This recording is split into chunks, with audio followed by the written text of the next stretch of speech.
भगवान शिव कहते हैं ये 5 पौधे जिस घर में भी लगे होते हैं वहां कभी दरिद्रता नहीं आती। अतः कौन से हैं वो 5 पौधे, जानने के लिए वीडियो को अंत तक ध्यान से अवश्य देखें। कैलाश पर्वत की शांत और दिव्य वादियों में सुबह का समय था। बर्फ से ढकी चोटियों पर सूरज की सुनहरी किरणें पड़ते ही वातावरण में एक अद्भुत आभा फैल गई थी। मंद मंद हवा के झोंके हिमालय की ऊंची चट्टानों को छूकर भगवान शिव के निवास स्थान को और भी पावन बना रहे थे। उस समय माता पार्वती अपने स्वामी भगवान शिव के समीप बैठी थीं। उनके मन में एक प्रश्न था जो पिछले कुछ समय से उन्हें विचलित कर रहा था।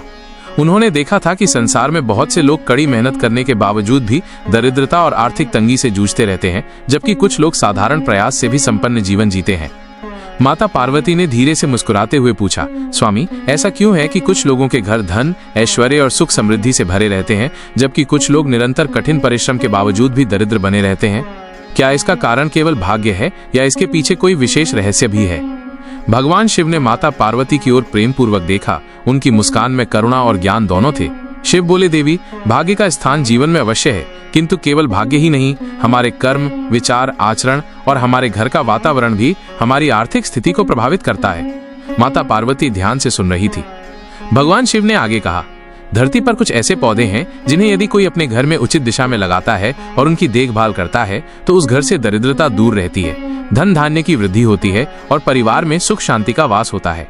आज मैं तुम्हें ऐसे 5 पौधों के बारे में बताऊंगा जो धन और समृद्धि के अद्भुत स्रोत हैं। पहला पौधा, मीठा नीम या कड़ी पत्ता। भगवान शिव ने कहा, देवी, पहला पौधा है मीठा नीम, जिसे लोग कड़ी पत्ता भी कहते हैं।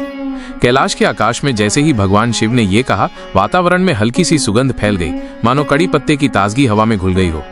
ये पौधा न केवल भोजन में स्वाद बढ़ाने के लिए उपयोगी है, बल्कि इसके अदृश्य आध्यात्मिक गुण भी है। भगवान शिव ने समझाते हुए कहा, इस पौधे को घर में लगाना अत्यंत शुभ होता है। ये घर में सकारात्मक ऊर्जा का संचार करता है और नकारात्मक ऊर्जा को समाप्त करता है। यदि इसे घर की उत्तर दिशा में लगाया जाए तो जीवन में आगे बढ़ने के अनेक अवसर प्राप्त होते हैं। धन प्राप्ति के मार्ग में आने वाली बाधाएं दूर हो जाती हैं। माता पार्वती ने आश्चर्य से पूछा, स्वामी, क्या ये पौधा व्यवसाय में भी सहायक होता है? भगवान शिव मुस्कुराए, हाँ देवी, यदि कोई व्यापारी अपने घर की उत्तर दिशा में ये पौधा लगाता है तो उसके व्यवसाय में 4 चांद लग जाते हैं। ये पौधा ग्राहकों को आकर्षित करने की अद्भुत क्षमता रखता है। फिर भगवान शिव ने एक उदाहरण दिया। पृथ्वी पर एक व्यापारी था जो वर्षों से दुकान चला रहा था, परंतु लाभ बहुत कम था। एक दिन एक साधु ने उसे कड़ी पत्ते का पौधा उत्तर दिशा में लगाने का उपाय बताया। उसने ऐसा ही किया और शीघ्र ही उसका व्यापार फलने फूलने लगा। इसलिए देवी, हर गृहस्थ को कड़ी पत्ते का पौधा अपने घर में अवश्य लगाना चाहिए और उसकी सेवा करनी चाहिए। दूसरा पौधा, कुबेराक्षी।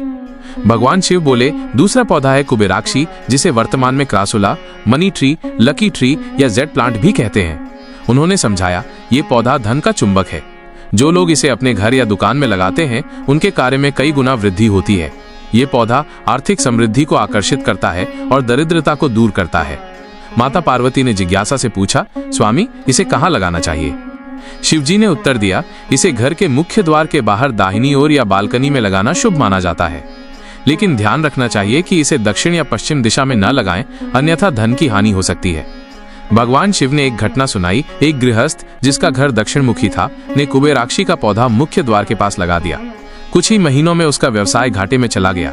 जब उसने दिशा दोष सुधार कर पौधे को उत्तर पूर्व में लगाया, तब जाकर उसकी स्थिति सुधरी। इसलिए देवी, इस पौधे को सही दिशा में, स्वच्छ वातावरण में और कांटेदार पौधों से दूर लगाना आवश्यक है। तीसरा पौधा, सफेद आग का पौधा। भगवान शिव ने गंभीर स्वर में कहा, तीसरा पौधा है सफेद आग का पौधा, परंतु इसे घर के अंदर नहीं लगाना चाहिए। उन्होंने समझाया, इसे घर की छत या मुख्य द्वार के बाहर की ओर लगाना शुभ होता है। ये पौधा हर प्रकार के नजर दोष, जादू टोना और नकारात्मक ऊर्जा से रक्षा करता है। इसके फूल मुझे और गणेश को अत्यंत प्रिय हैं। माता पार्वती मुस्कुराई, तो स्वामी, यदि कोई रोज इसके फूल आपको अर्पित करे तो? शिवजी ने उत्तर दिया, तब उस घर में रिद्धि सिद्धि का वास होगा, सभी विघ्न बाधाएं दूर होंगी और आर्थिक स्थिति मजबूत होगी। उन्होंने एक कथा सुनाई। एक गांव में एक परिवार पर बार बार अनहोनी घट रही थी। एक वृद्ध संत ने उन्हें सफेद आग का पौधा मुख्य द्वार पर लगाने और प्रतिदिन उसके फूल मुझे और गणेश को अर्पित करने का उपाय बताया। कुछ ही समय में उनके घर से सभी संकट दूर हो गए। चौथा पौधा, आंवला। भगवान शिव बोले, चौथा पौधा है आंवला, जिसे अत्यंत शुभ और मंगलकारी माना गया है। उन्होंने बताया, आंवले के पौधे में श्री विष्णु और लक्ष्मी का वास होता है। इसे घर के उत्तर दिशा या ईशान कोण में लगाना सर्वोत्तम है। इसके नीचे बैठकर पूजा, माला जाप या स्तोत्र पाठ करने से 1000 गुना फल मिलता है। माता पार्वती ने कहा, स्वामी, क्या ये स्वास्थ्य के लिए भी लाभकारी है? शिवजी ने मुस्कुराकर उत्तर दिया, हाँ देवी, आंवला दीर्घायु और रोगों से मुक्ति देता है। इसके नीचे कनकधारा स्तोत्र का पाठ करने से आर्थिक स्थिति मजबूत होती है और नारायण कवच का पाठ करने से आयु बढ़ती है। 5वां पौधा, हर श्रृंगार या पारिजात। भगवान शिव ने कहा, 5वां और अंतिम पौधा है हर श्रृंगार, जिसे पारिजात भी कहते हैं। उन्होंने बताया, इसके फूल लक्ष्मी और श्री विष्णु को अत्यंत प्रिय है। इसे घर की उत्तर दिशा या अग्निकोण में दीपावली के दिन लगाना विशेष शुभ होता है। इसकी खुशबू घर में सकारात्मक ऊर्जा भर देती है और नकारात्मकता को समाप्त करती है।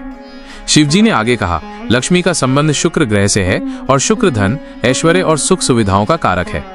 भगवान शिव ने माता पार्वती से कहा, देवी, यदि कोई इन 5 पौधों मीठा नीम, कुबेराक्षी, सफेद आक, आंवला और पारिजात को अपने घर में सही दिशा में लगाकर नियम पूर्वक देखभाल करता है तो उसके घर में कभी दरिद्रता नहीं आती। माता पार्वती ने कहा, स्वामी, ये ज्ञान तो अमूल्य है, मैं इसे अवश्य लोगों तक पहुंचाऊंगी। भगवान शिव ने आशीर्वाद दिया, जो भी इन पौधों को श्रद्धा, सही विधि और पवित्रता से लगाता है उसके घर में सदैव सुख, समृद्धि, धन धान्य और शांति बनी रहती है। तो दोस्तों, इस जानकारी को शेयर जरूर करें और साथ ही कमेंट में हर हर महादेव अवश्य लिखें।